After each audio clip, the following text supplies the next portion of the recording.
morning, ladies and gentlemen, those who are here and those who are watching us online. My name is Lila Gaitanidou. I'm coming from Greece, from CERTH, the Hellenic Institute of Transport, and I'm the coordinator of Drive2theFuture project. After 3.5 years, we are glad to welcome you to our final event, where we are planning to show you the final results of our project and discuss with you on these topics.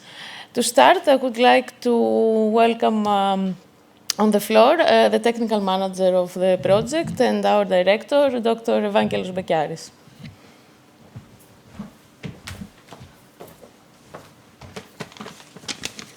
Hola, bom dias.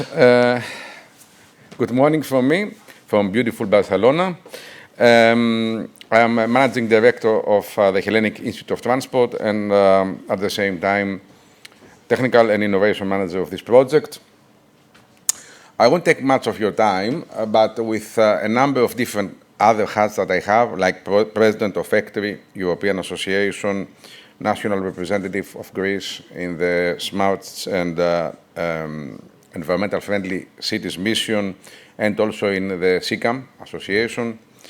I'd like to make very few points. First of all, this project is not only innovative, it is, I would say, pioneering.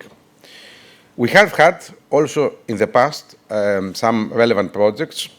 With Lila Gaitanidou, we made together the In Safety project, which came just before CITS became CITS. So we were the first. It was the first project to work on cooperative ITS before the term was defined. And in another project, we had together with some of common partners, like with Piaggio, Safe Rider, we developed ARAS and TOBIS, so telematics for motorcycles. I believe this is such a groundbreaking project because Drive2theFuture came before even the CECAM Association was established. So it is really, I would say, a cornerstone to many of the things that came after and have come. And I would say that it's also holistic. It covers issues more or less of all 7 clusters of CECAM. For example, cluster 1, which is the large-scale demonstrations. It's not a large-scale demonstration, and yet we have feedback from for people experiencing automated transport of over 2,400 people. But if we include those that did not give the feedback, we speak about several thousands of users, which for the time it started and for the type of project, it is really large scale. It is related to cluster 2, vehicle technologies, because we developed HMI technologies and tested. Cluster 3, validation, very much. Cluster 4, integration. Why? Because here we integrate soft and hard measures, which is quite unique, I think. Even to a point, cluster 5, key enabling technologies. Here in CECAM in cluster 5, we speak about only hardware and software. However, we should not forget that a key enabling technology is training. And of course, it belongs, to be honest, in cluster 6, societal aspects and user needs. So I believe here we are going to give, and we are giving to CECAM, a very valuable input. And cluster 7, coordination, because it coordinates that many sites across Europe. But let me say that it is something innovative or one step beyond even CECAM. Why? Because it is multimodal. We have automation for all modes, and some of them in a cooperative manner. And today, unfortunately, to my opinion, there is a lot of emphasis on the road, but we should not forget that the air with the UAVs for passenger, urban UAVs especially, and for logistics, the maritime sector, the rail sector, are at the same level, some of them beyond road. So we can transfer technologies, we can transfer knowledge, we can transfer experiences from one mode to the other. And that has happened, and you will hear about it within this project. Let me close by saying that it's also inspiring. Here, in this project, we developed concepts, prototypes, tools, courses, guidelines, and for the end, roadmaps, but not roadmaps like the ones produced, for example, by RACC, by CCAM, and so on, but roadmaps on the usability, roadmaps on how we can and how we will come from today's stance of many people liking automation and several not, or being hesitant, to tomorrow, where the society will embrace in its entirety the automation, the bright new future. And inspiring, at the end of the day, because in addition to all this that you will hear and you will experience, to these very nice products and byproducts of this project, we had also fun and a good time. Thank you very much. Enjoy with us.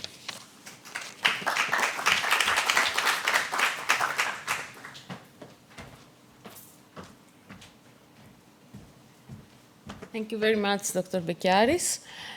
To continue, we have a speech by our host, RACC, and I would like to welcome Mr. Cristian Bardají. Okay, I pronounced it correct, from RACC to welcome us here.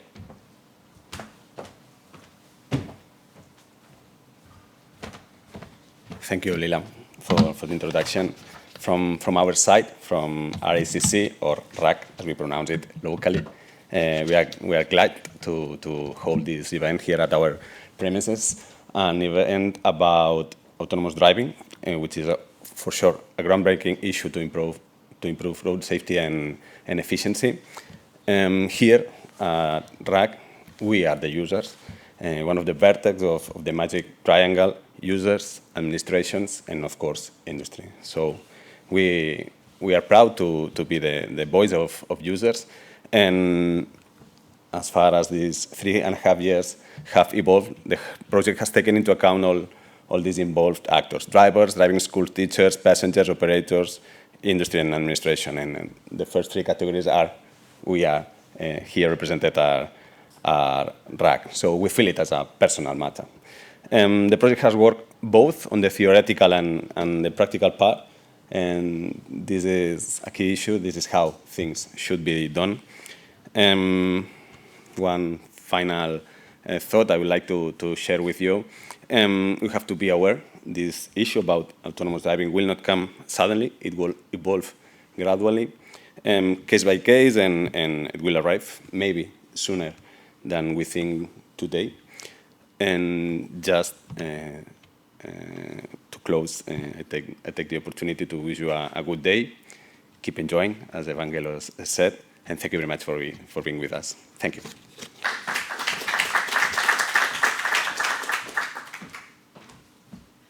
Thank you very much, Cristian, and also for the hospitality here in Barcelona. To continue, I would like to introduce our keynote speaker, Professor Judith Charlton from Monash University from Australia.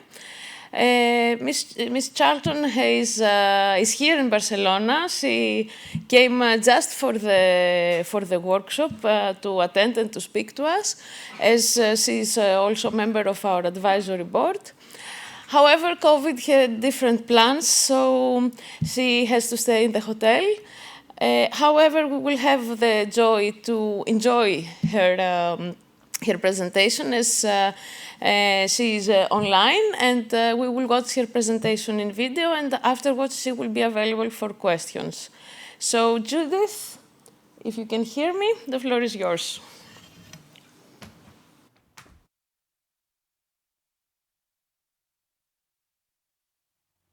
Well, good morning, everyone. It's nice to be here in Barcelona. I had planned to be there in the room with you, but COVID unfortunately had other plans. My name is Judith Charlton, and I'm a professor at Monash University Accident Research Centre in Melbourne, Australia. I've been conducting research now for a couple of decades on vulnerable road user safety, and particularly on older drivers and those with medical conditions that affect driving. And today I'm going to pose some questions and present some research that might assist us to plan for the future transport needs of these groups, especially in the design of autonomous vehicles and advanced driver assist technologies, or ADAS.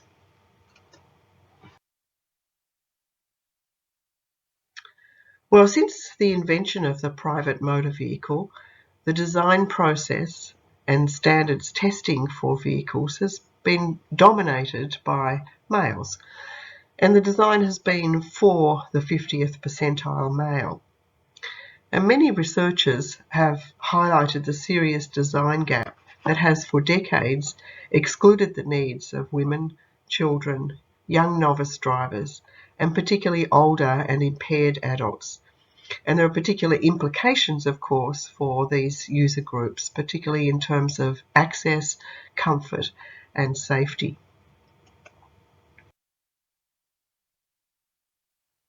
So why is it important for designers to consider these so-called forgotten groups, such as older drivers? Well, firstly, they will be present in increasing numbers into the future and will soon make up around a quarter of the driving population. They're healthier, more mobile, and have greater expectations for their mobility and their vehicles than previous cohorts. Generally, they're considered safe drivers as a group, but they are at increased risk of serious injury crashes. Primarily, this is due to their frailty, so once involved in a crash, they're more likely to be seriously injured. But also the fact that their mileage is driven on urban roads, which actually carry a higher risk than other roads. And thirdly, it's because for some, they have reduced fitness because of medical conditions that might affect cognition, physical capacities, vision, and so on.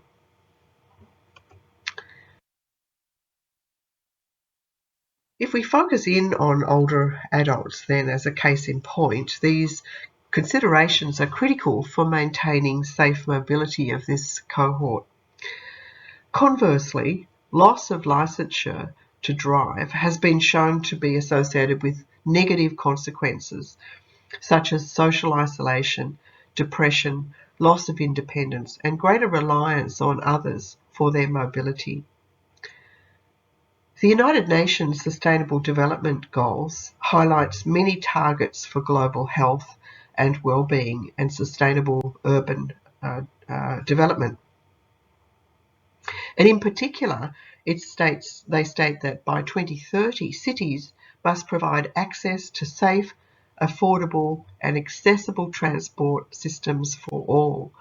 And they also single out and make special attention given to older people, to children, and to those with disabilities.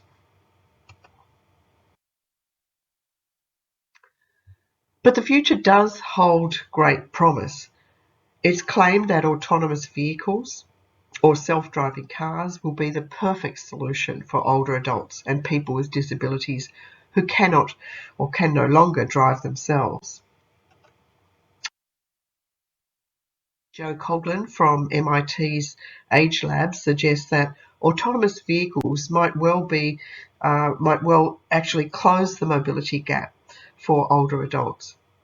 Politicians too have hailed the potential benefits of new and emerging technologies for older people and people with disabilities, the promise of mobility, freedom, and independence. So this brings us to considering what do we know about older and impaired adults' current mobility needs? What about their driving patterns and their perceptions and their acceptance of advanced vehicle assist systems and self-driving cars? Understanding older and impaired adults' current needs and preferences is important because this will assist in better design of autonomous vehicles in the future. So I'm going to draw first on some of our own research to help answer these questions. And the AusCanDrive collaboration is a world-first prospective 8-year cohort study, and it combines health and functional assessments and real-world driving measures to monitor around 1,300 older drivers aged 75 years and older as they drive. Now, an innovative feature of this research is the multiple sources of data that, when linked, provide a powerful capacity to predict the characteristics of drivers that help them to remain safe behind the wheel. So there was an annual assessment of health, functional abilities and psychosocial measures. There was a device in the driver's own car to monitor every time the car went out the driveway, we knew about the trip. There was an annual on-road driving task that told us more about driving performance. And lastly, there were official driving records of any crashes or infringements that the drivers had. Today, I'm just going to draw on a subset of that data that I'll detail in the next slide.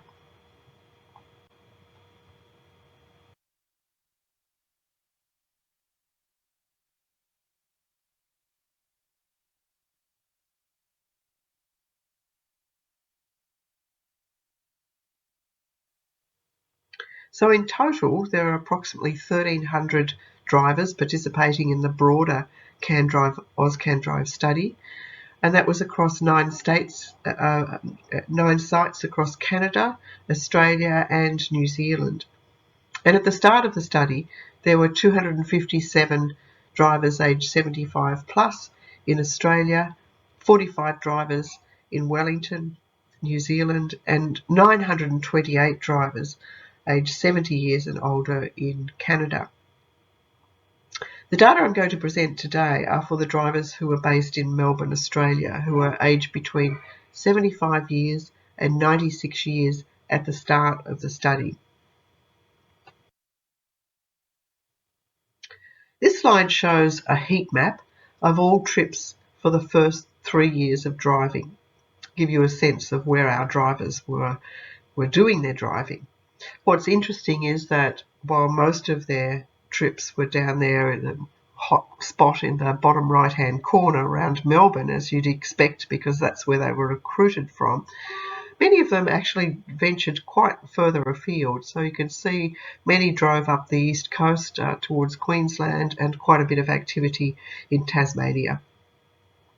In terms of naturalistic driving data, the AusCanDrive participants recorded 12.8 million kilometres and more than 2 million trips across the 8 years of data collection.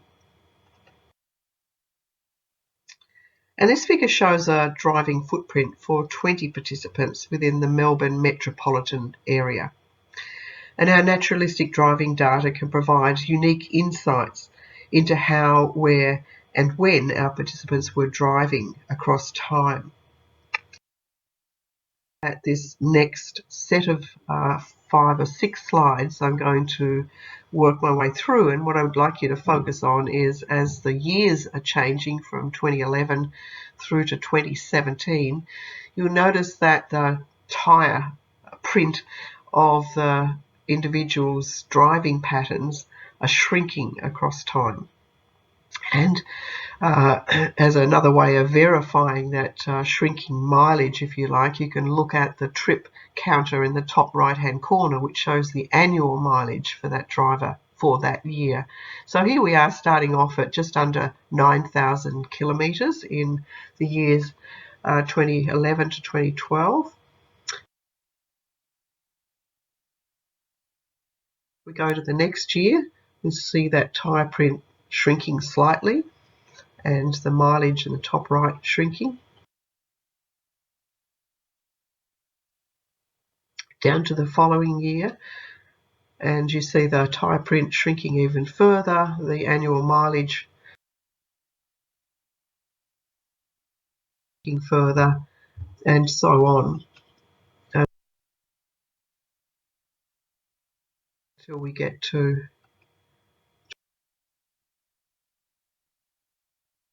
2017. So we've gone from just under 9,000 kilometres to, in this 6th year that I'm presenting here, the trip count, annual trip count was just over 3,000 kilometres. So quite a reduction in annual mileage and also in the types of trips and where the person was actually driving.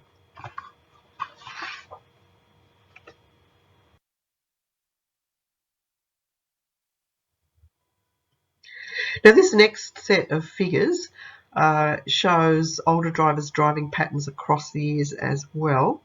So the 7 slides that you 7 figures that you see there are each for a different dependent measure. So across the top we've got total trip distance or annual mileage, if you like. In the green is the total trip count, how many trips, and in the purple across the top right is average trip distance, so how far on each trip on average were they driving. The middle 2 graphs show the percentage of trips at night and the percentage of trips above 20 kilometres, and the lower 2 graphs show the percentage of trips in peak hour traffic and the percentage of trips under 5 kilometres, or short distance trips as we referred to them. So without going into a lot of detail, I guess the point that I'm wanting to make is that you can see a downward trend across the 8 years in all of those measures, with the exception of the last one. So the percentage of small distance trips or short distance trips actually goes in the opposite direction, understandably. So as longer trips decline, the shorter trips were increasing. There's still quite a lot more that we can learn from this rich data source, and importantly, we've been able to observe that older drivers' trips are predominantly short, less than 5 kilometres in fact, and that they reduce their driving in terms of annual kilometres, fewer trips at night, fewer trips in busy traffic, and our modelling showed that this pattern of what we would call self-regulation was associated with being female, with being older, with having more medical conditions, and with reduced physical capacity, and also increased with feeling less comfortable driving at night, as they told us in the survey. Of less importance, interestingly, were cognition and vision, although our sample was indeed relatively healthy across this time period.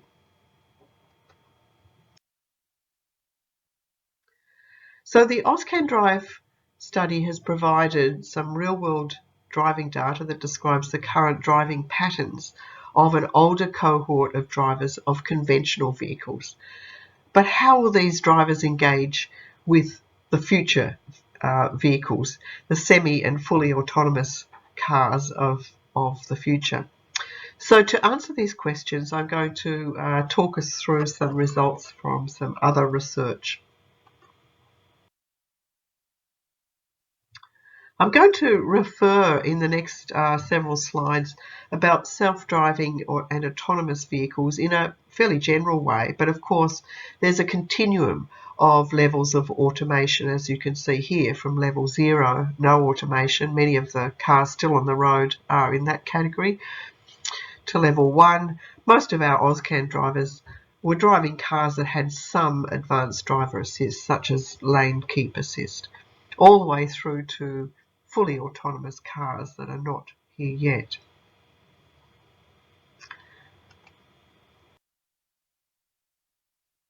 So I'm going to summarise some recent studies that predict acceptance and trust of semi or fully autonomous cars by older adults and by those with disabilities.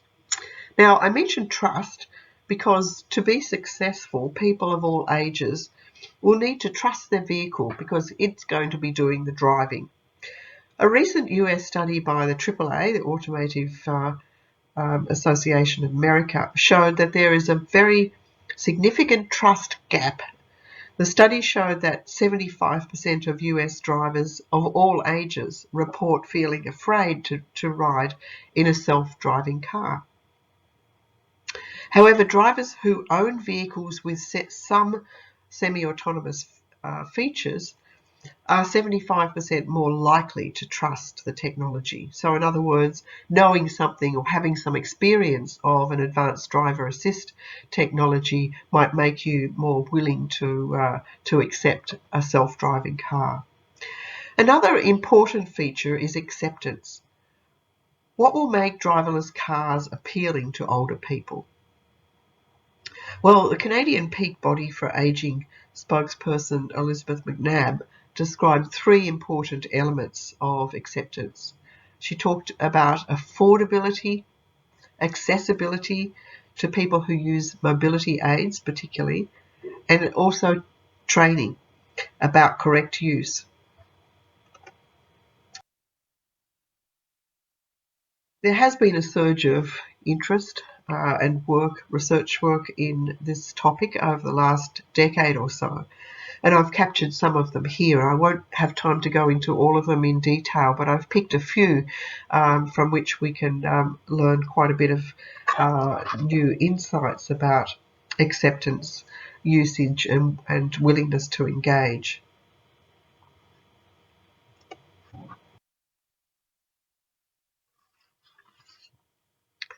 So in a recent study of more than 2,600 older adults by Robertson and colleagues, older adults were very interested in semi-autonomous technologies. Despite their interest, many had a limited understanding of self-driving vehicles, although they were familiar with some advanced driver assist technologies. They reported being receptive to using them, and in particular, they perceived safety as the greatest benefit of moving into the future into self-driving cars. They also noted that they expected that their trust in autonomous vehicles will grow with use. Around 50% trusted their ability to take control if they were prompted, while the other 50% were either unsure about this or they didn't like the idea at all of giving up control.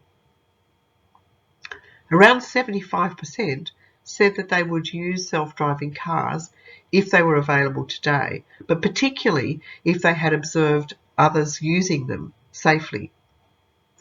They were most inclined to use self-driving cars if they were marketed as safer than conventional cars, and they were most likely to use them on longer trips and in complex traffic where they perceive that their own competencies might fail them.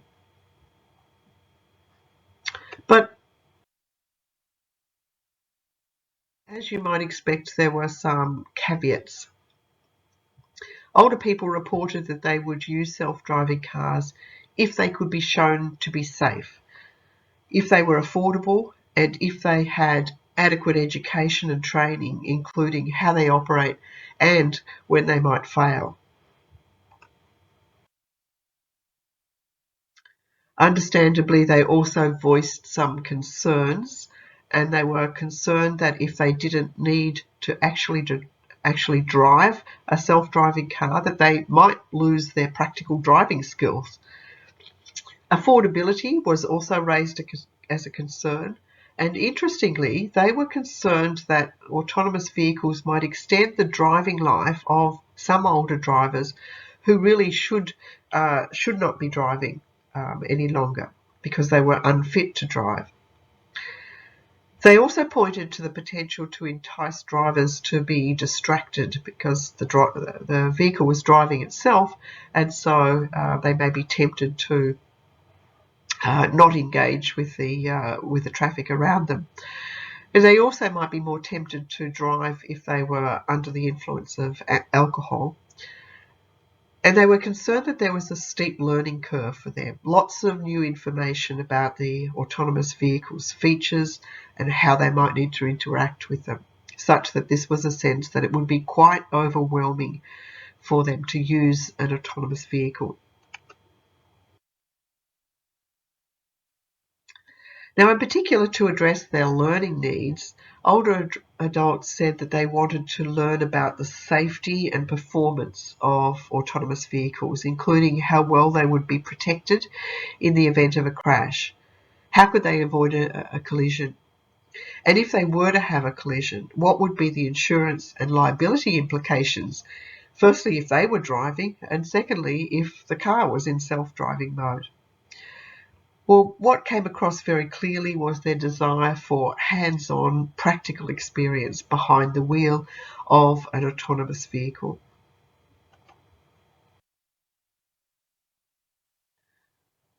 Research from the University of Michigan has also provided some interesting insights on how older people engage with autonomous vehicles. Monash studied a group of young drivers, middle-aged drivers and older drivers in a driving simulator which simulated an autonomous vehicle. She found a number of age group differences in how drivers engaged with the vehicle controls. Older drivers, and these were aged 65 to 75 years, were more likely to receive control. In other words, they would wait for the vehicle to hand over control to the driver, whereas younger drivers were more likely to take control unprompted. Older drivers were slower to disengage control. Younger drivers scanned the environment more, particularly in a vertical direction, and they looked away from the forward motorway for longer. And in their post-drive interviews, it was actually the middle-aged drivers who were the most likely to lack trust. The older group were more likely to report that they were comfortable when somebody else was driving, and the oldest drivers were more likely to report that transfer of control was challenging for them. We've covered some of the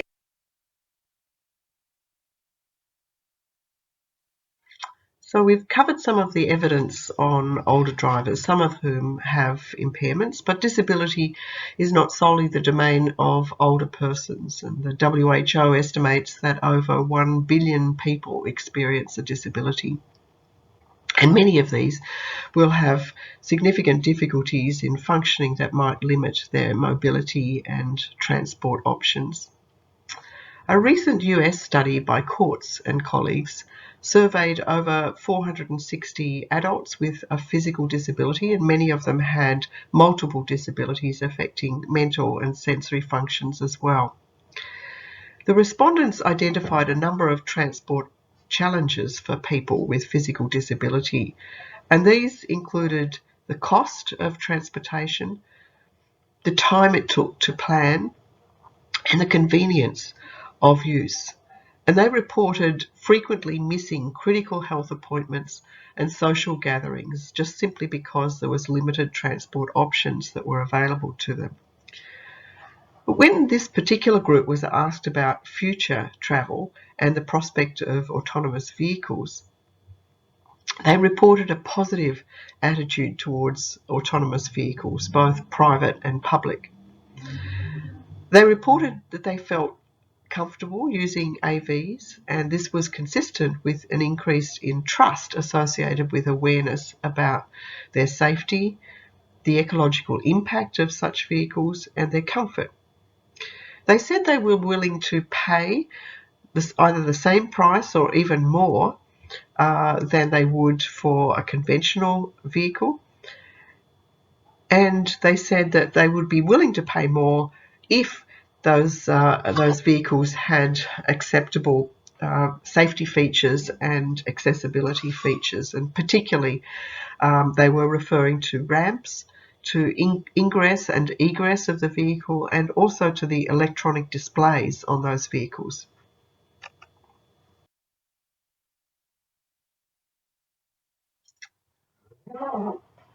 Well, this has been a short tour around what is a growing body of research on emerging and future self-driving technologies and what's known about older and impaired adults' engagement with self-driving vehicles, their trust and acceptance, and so on.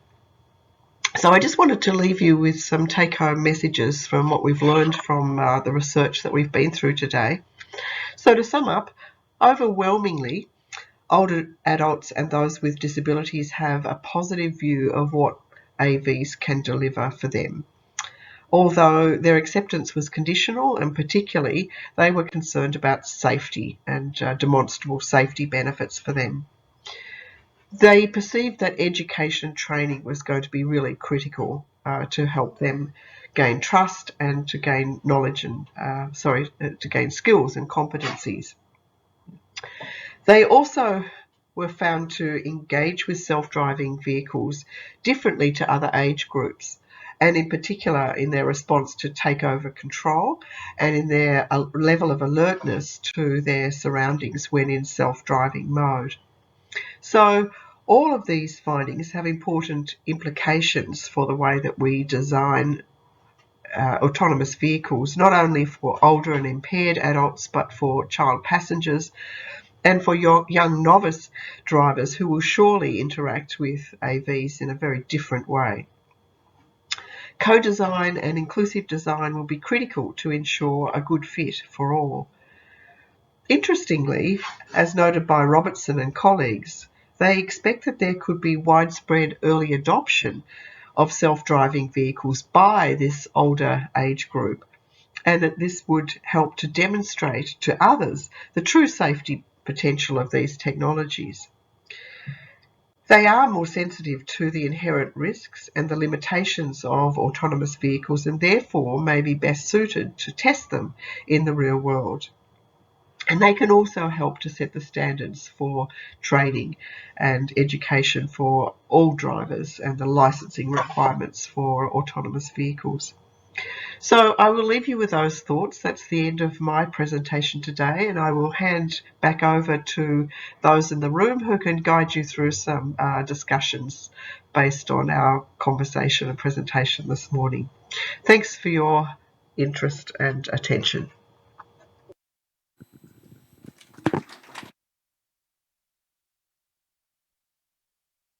Very much, Judith. Can you hear us online?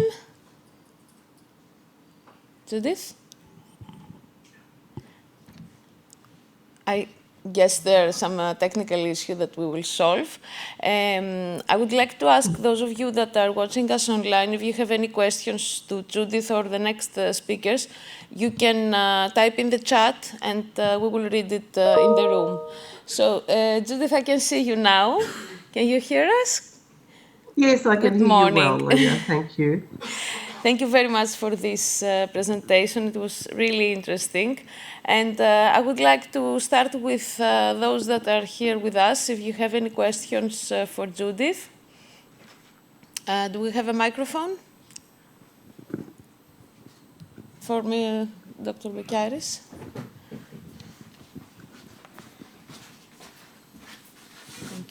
Hi, Judith. This is Angelos from Greece. How are you? I am okay. Okay.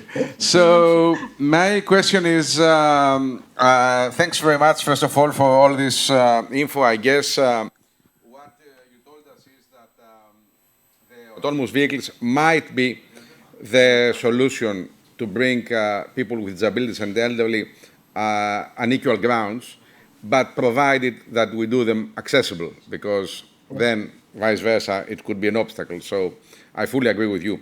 My only comment would be, what is happening down under? What about AVs in Australia?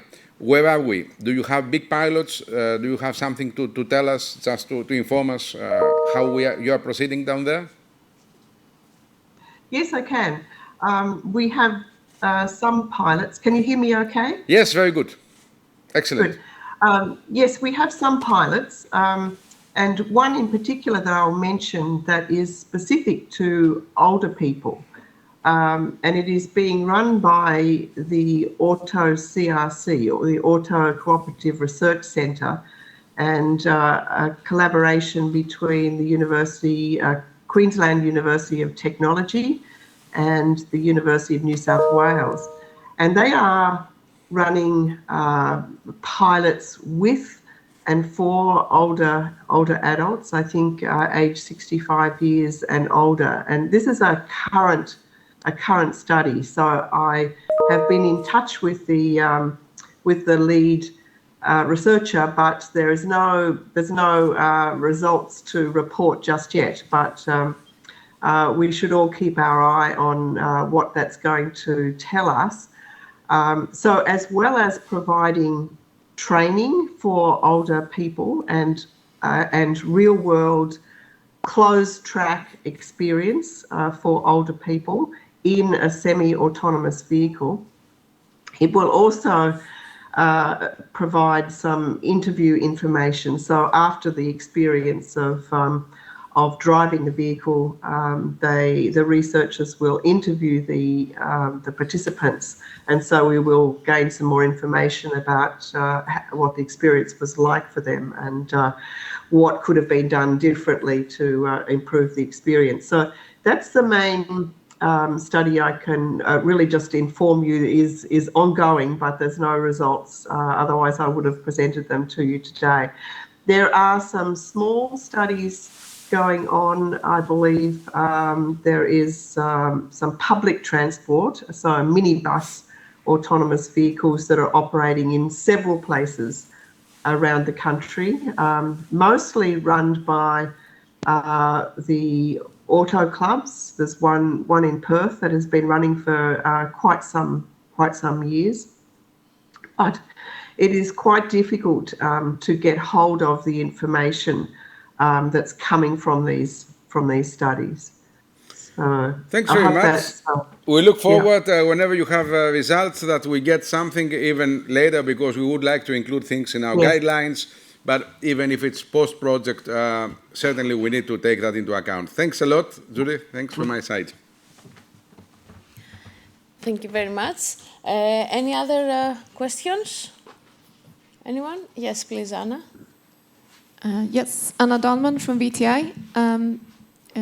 You mentioned that older drivers would prefer to have the EDs or autonomous vehicles helping them with the complex driving situations, but that's also what the autonomous vehicles have the most trouble with right now, to handle complex driving situations. So how do you see that? Is that a problem we could overcome, or do you think it would be difficult for older people to use autonomous vehicles?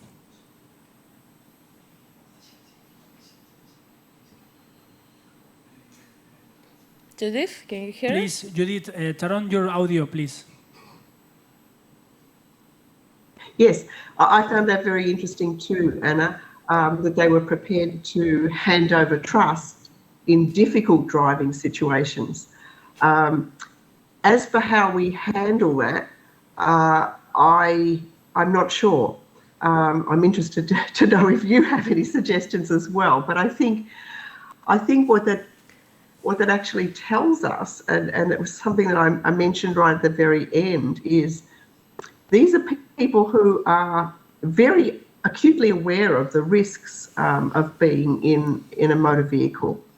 And as one of the researchers pointed out, it may be the reason why they are going to be early adopters. So I think, on the one hand, while it actually poses a bit of a dilemma for auto manufacturers to get this right in complex driving situations, it also poses an opportunity, I think, that here we are learning that older people are very accepting, for the most part, if we can say that, are going to be very accepting. But there is going to be this mismatch. I don't know. Anna, do you have some thoughts on that yourself? So in the complex driving situations? No, I don't have the solution for that. But maybe it's not the passenger car that would be the best option for older drivers. Yes. Maybe it's a different solution. Yes. Good point. Thank you. Thank you very much, Anna and Judith. Do we have any questions from the audience online, Ricard? Any questions from the online participants? No. If we don't have any other question also from the room, I would like to thank you very much, Judith, and please stay with us for the rest of the workshop. And we'll be glad to see you also in person real soon, and wish you the best recovery. Yes, thank you. Thanks. Moving on with the agenda, this is my turn now, so I will present you an overview of the results of Drive to the Future project. Starting with what we started with, which was to identify who are the users and the terminology that we should use for AV and for the acceptance of AV for all modes, as we have in our contexts. So as main user groups, we have identified the vehicle user, either as a driver or as a passenger, the operator, either remote or in-vehicle, the other road users, pedestrians, drivers of other cars, the industry, of course, as well as legislation and licensing bodies. These, of course, have been broken down into many subcategories and sub-subcategories, leading to this very complex graph that you can see, which you cannot read, I'm sure. However, you can go in our website and find all the details in our deliverables. In terms of terminology, more than 120 terms have been defined, including a new definition of VR use for autonomous vehicles. And you can see here a small abstract of this work. Moving on, we wanted to investigate what people think about AVs before starting to see how we will enhance this opinion. So we have performed a large voice of customer survey throughout Europe. In total, we have gathered 11,554 questionnaires. The survey addressed all modes, road, rail, maritime, and air, and has been translated in 18 languages so that people would be able to answer in their own language and then express themselves in an easier way. From the results, we see that 48% of the respondents have a good or very good opinion on AVs, with level 3 being the most preferred level of automation, reminding that level 3 is the level where the vehicle is handing over control to the driver and vice versa. This finding shows that people are yet not ready to abandon the driving task. 52.7% would use automation in different traffic environment. For example, if you're traveling in a country where left or right driving is imposed different from what you're used to, or other unknown environments to facilitate with the surroundings. 61% believe that cybersecurity is critical or very critical. And safety is the next most important concern of the users. So we see that there are some insecurities regarding these issues. 55% believe that speed limits should be the same as for all other cars. While others think that there should be different speed restrictions for AVs. This is also a debate that we're going to elaborate in the next. Regarding employment, 42% think that automation will cause job losses in the road transport sector. However, there is a 25% that believe that it will also bring new kinds of jobs. Comparing across the different modes, as you can see in the graph here, we see that there are slight differences among them.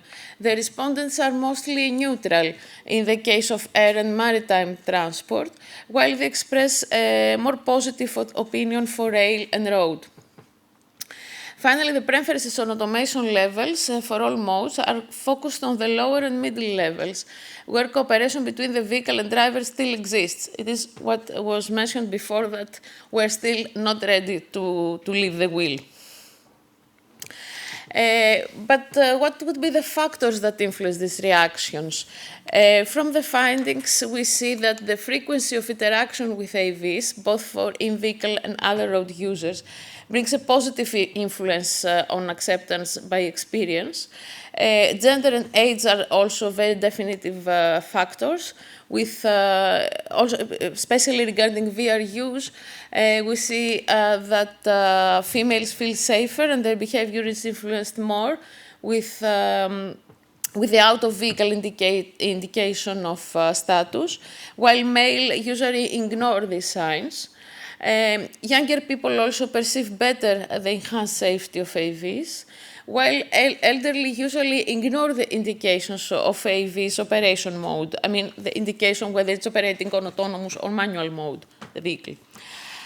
Regarding the overall opinion, about half of women and half of men have a good or very good opinion on autonomous vehicles, while smaller percentages have a not good one, and this is on around 10% or lower.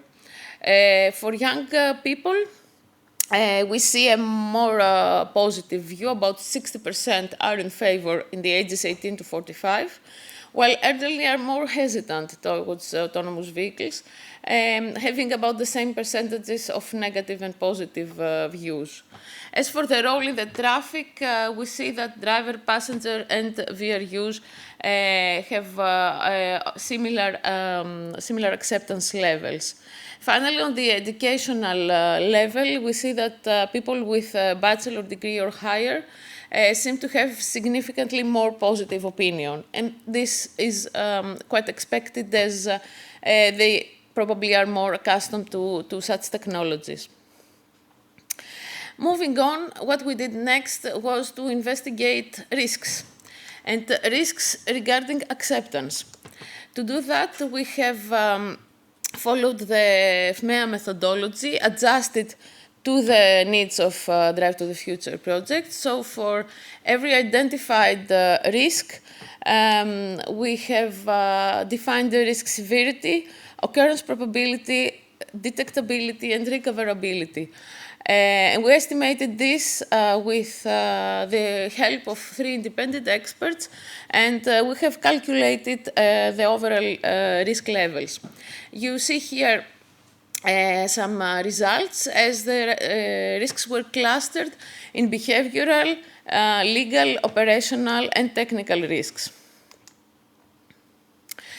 Then what was of great importance was to investigate the taxonomy of the skills and knowledge that would be needed for the users and also for driver professionals with the coming of AVs, what would be the new needs.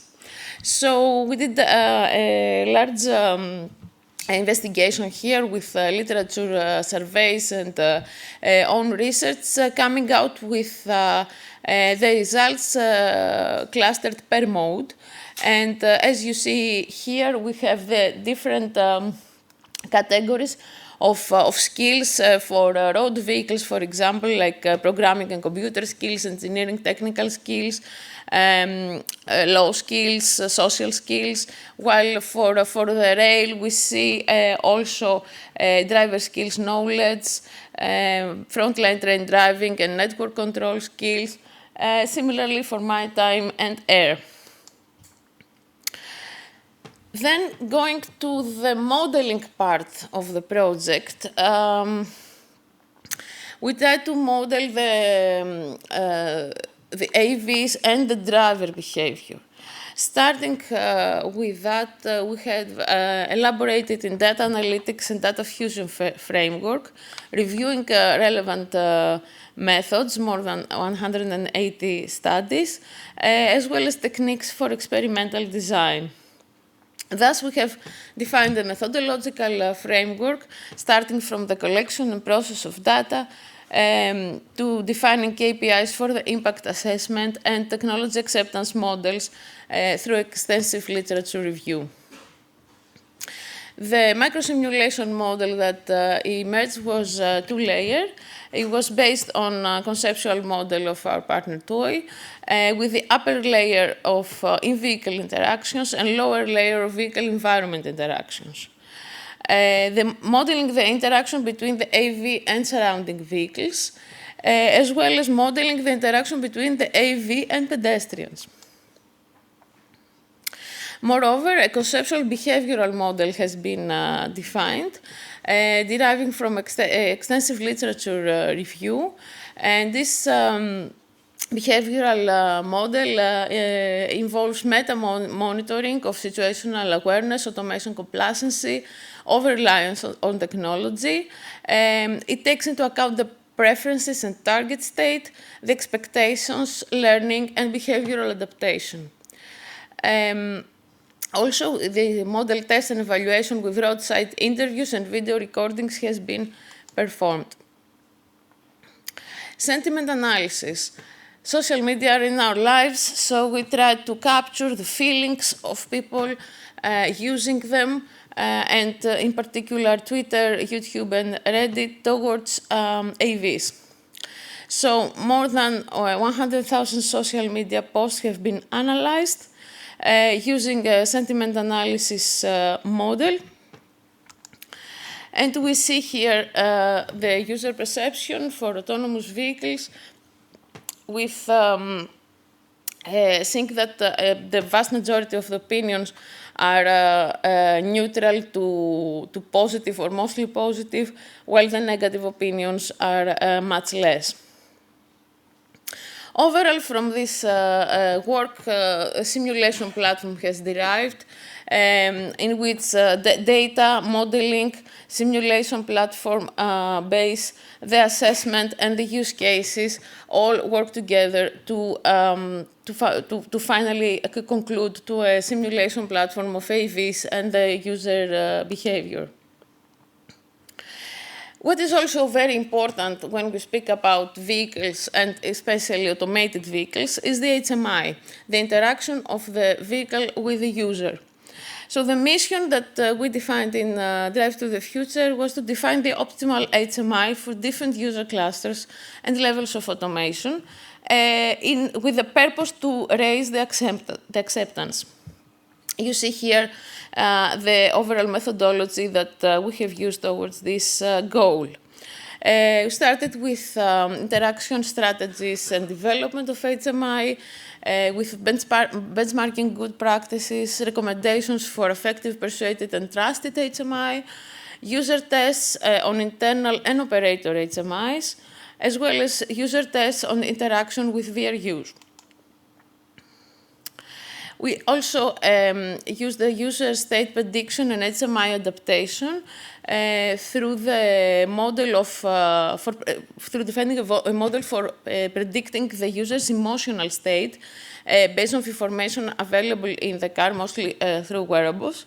And according to the user's state, emotional state, some personalization of the HMI was available.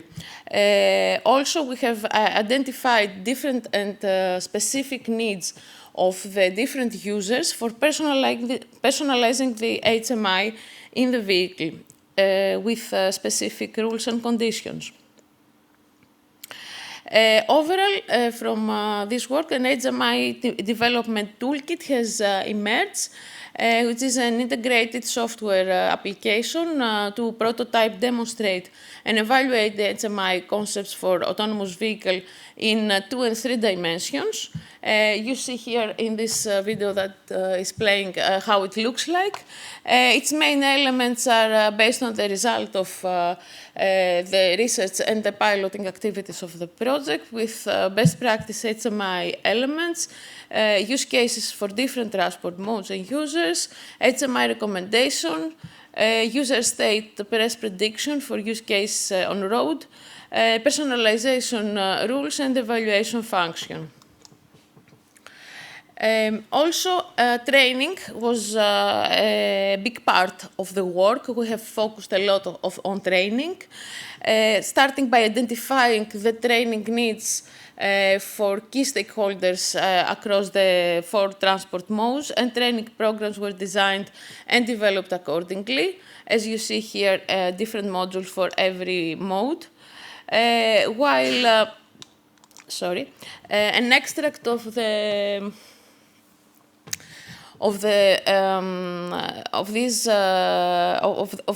programs and the contents have been used to develop e-learning tools. Moreover, VR and multimedia tools were used to increase users' awareness in specific scenarios. As an example, the pedestrian interaction awareness with safety around self-driving buses in Linköping. Moreover, on acceptance creation, how to increase the user's willingness to use the technology for the tasks it's designed to support, the knowledge on users' perception of AVs and related acceptance creation measures, as well as best practices, were analyzed and integrated with the user experience findings. Also, we have investigating and predicting the public acceptance of autonomous vehicles, including working conditions, ensuring the skills, data protection, privacy, and dignity. Also, we try to forecast the future needs of the sector with certification schemes, focus on AV certification requirements, literature review on the working conditions, including safety and job security, defining new skills, technical and social, as we have identified them earlier in the project, as well as new professional profiles, like the remote operator, the ITS system manager, and mostly identifying this new shift towards mobility operators as a job in the transport sector. For that, we have done consultations with a series of stakeholders, including trade unions, as well as members of the European Parliament. Some recommendations for the future certification requirements. After our testing and certification research, we have identified the needs for reskilling and training of drivers and promote sector-specific cyber HMI trainings as the more immediate actions that could be taken, leading on to social dialogue on EU level, reviewed legislative measures across the Union, and in the longer term, support this transition to employment, and also developed and implement a system of lifelong learning in the sector.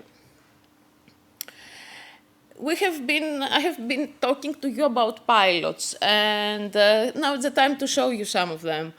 To perform the pilots, we have first developed some demonstrators with HMI and training concepts for user tests and data collections. Here you can see we have real road demonstrators, simulators, as well as VR environment tools.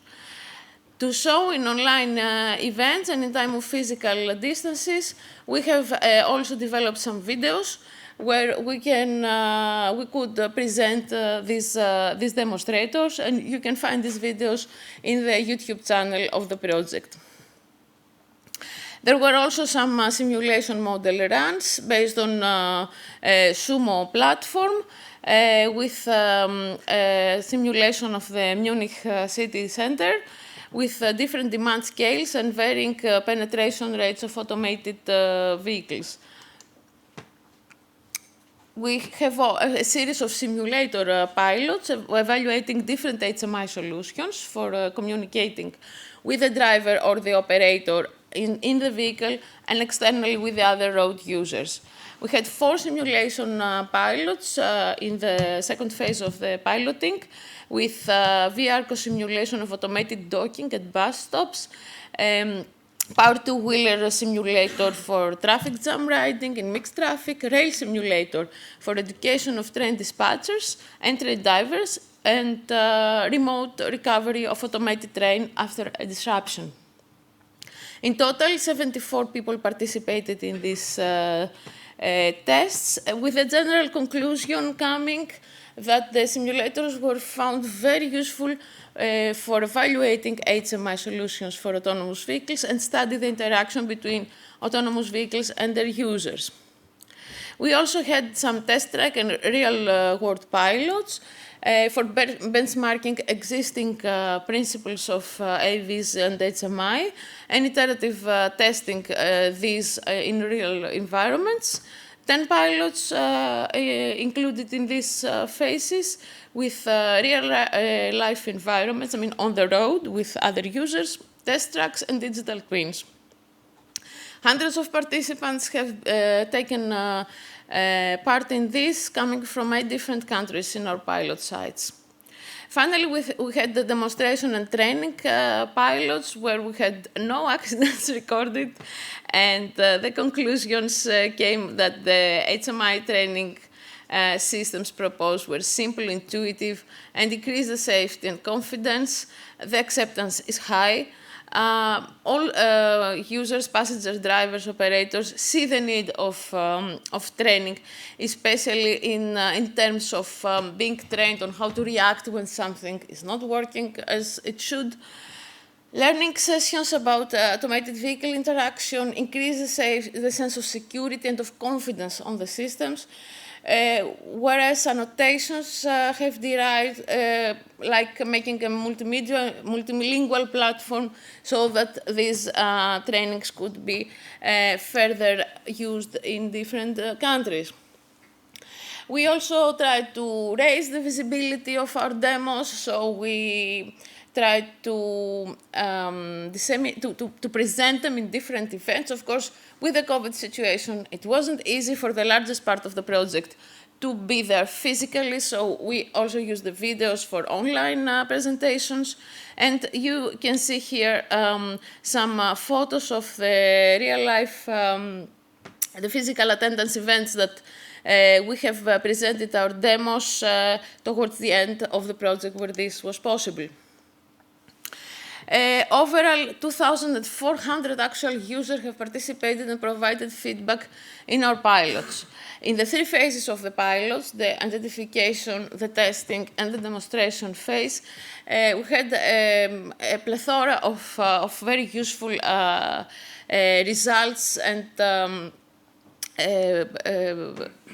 consumptions that were made, which some of which you can see here. Speaking about impacts, you see here the different tools and the different modes where they were addressed, and you see that with green is the positive impact, with black is the neutral impact, and we were happy to see that in no case the impact was negative. The impact was either positive or neutral, and this was true for all modes.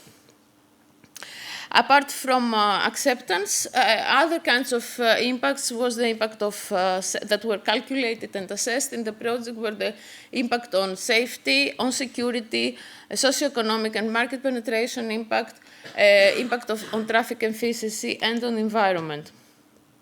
We also have captured the stakeholders' perspective with higher positive impacts expected, and with focus given to the safety and security impact area. What is also very, very important was the correlation of automation to MaaS, mobility as a service. These two notions could very well be cooperating, and MaaS is not very widely known, but integrated with AV services will go a step forward from providing services of mobility on call, as we say, including automated vehicles. So you could arrange for your mobility through an automated vehicle. For that, this ecosystem would require digital maturity, of course, data availability, mobility options like bike and car sharing, data integration, and experience. To do all this, we should have some kind of standardization. And for this, to start with this, we need to have some principles on HMI that should be respected. In this sense, starting from the original European Statement of Principles that came in 2008, we attempt a new suggestion for a European Statement of Principles on HMI, including autonomous vehicles. For this, we have considered 2 levels of automation, level 3, and have 28 recommendation topics on both external and internal HMI, as well as level 4, where the vehicle is actually autonomous, with 9 recommendation topics on external and internal HMI. We also tried to see how the results of our pilots are verifying our initial assumptions. So to come out with some myths and facts, as we call them, about autonomous vehicles. We did this for all modes of transport, and some of the results you can see here. For example, it was intriguing to see that most of the passengers and other road users in the road transport feel as safe in a traffic situation with autonomous vehicles as with a regular traffic situation. Or, for example, for rail, is that upon training, the safety perception in terms of both subjective and objective situation awareness was significantly increased. For maritime, we see that training has not affected so much the trust of the system as much as the acceptance and willingness to use, mainly due to cybersecurity concerns. Where finally, for the air sector, we see that even users that were already well aware of the risk assessment methodology and the system features declared that upon training, they still acquired some new knowledge. We also made a lot of effort in order to capture the ethical, sociocultural, and gender issues related to the deployment of automation and the acceptance from the users.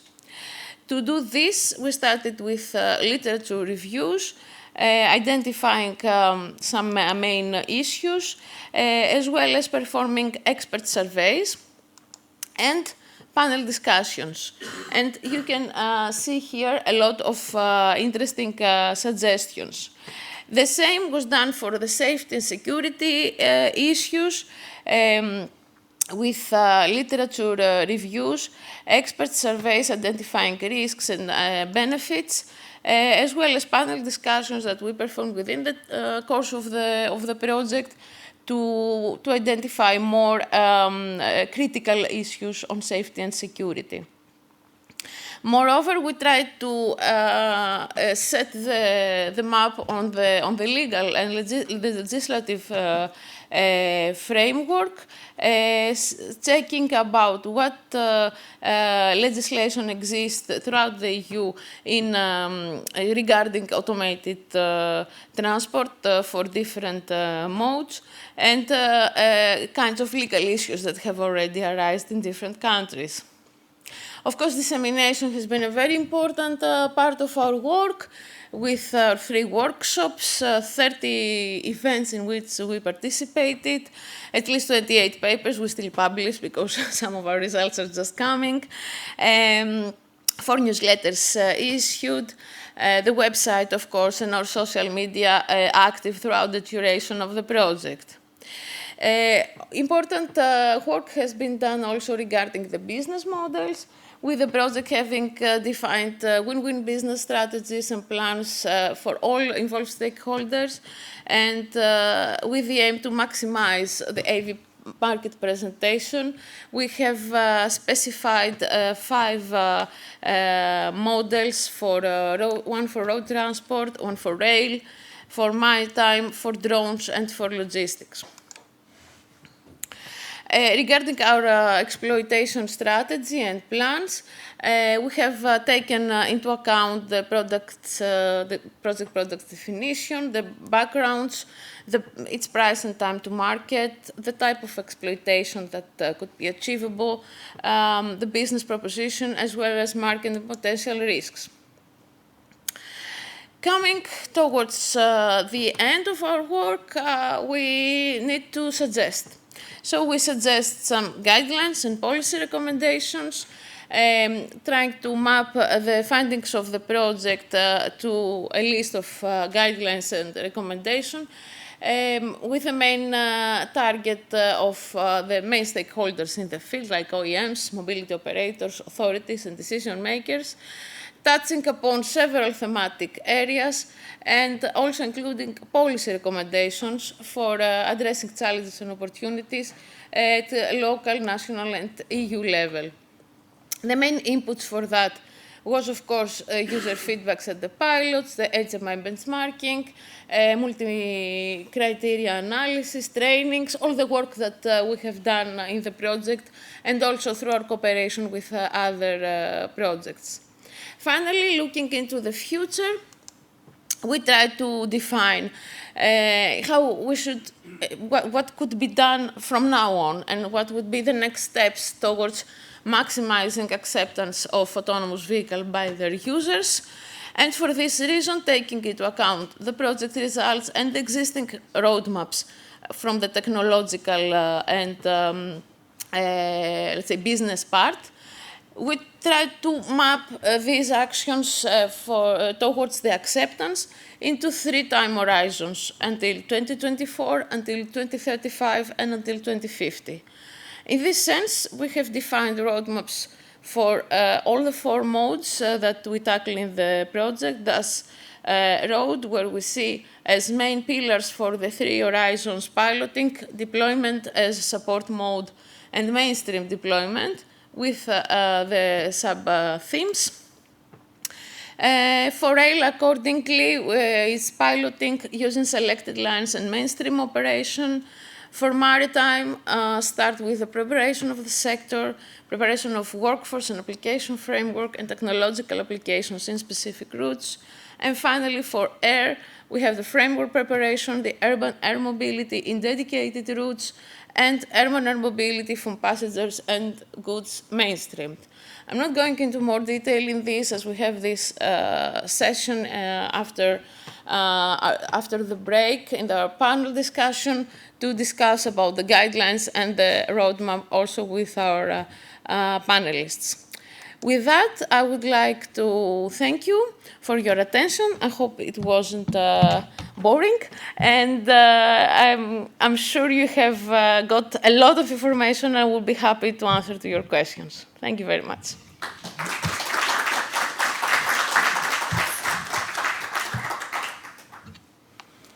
So, if there's any question from the audience or from the online audience.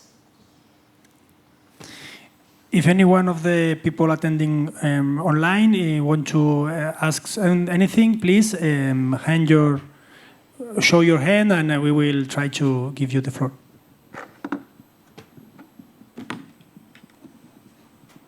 It's either that everything was so clear or it was too much knowledge. Anyhow, if there is no question, I think it is time for our break. And during the break, you could also enjoy some demonstration of our project tools that we have set in the area of where we have the coffee break. And we will be back in about 1 hour. Thank you very much.